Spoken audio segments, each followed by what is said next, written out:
Yeah, we're going to go into what are triggers and how can you manage your triggers.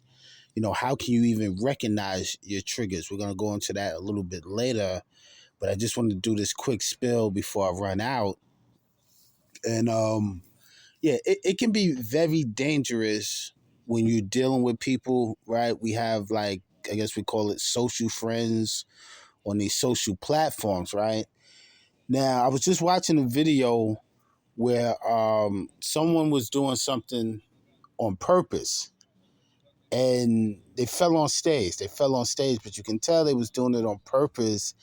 And everyone in the comment section, well, not everyone, but mostly everyone was like, wow, um, that must have hurt. And, maybe he was high or drunk, but people are basing their lives on the algorithm, and the algorithm gives you some type of quote unquote confirmation.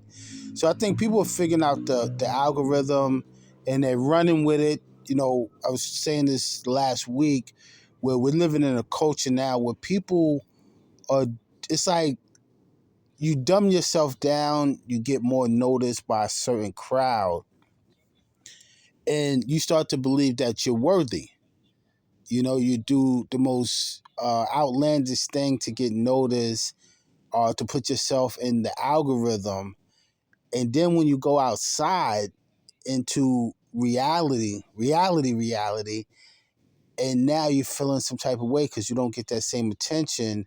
And then you go back online to get that high real quick, that dopamine high. And I think it can be dangerous to some people, especially people that's dealing with mental health issues, anxiety, depression, always looking for that validation. This is what we're seeing. Excuse me. We're seeing people inserting themselves into business that has nothing to do with them. I had a friend the other day asking me about, what's going on in the algorithm, asking me about Big U and all of these people. And really, I didn't want to sound rude, but I'm like, I don't really focus on that. Like, that's none of my business. Whatever's going on with Big U. Now, maybe I can teach about what's going on with social media and how social media can be used as an information funnel, right? They go online, they can get your information. Now you have bosses going online and they're accumulating certain information for your resume, right? So I can talk about that part, but it's me talking about Big U and the checking in. I don't really have no concern about that. That's really none of my business. And you see a lot of people inserting themselves into other people's business and getting caught up.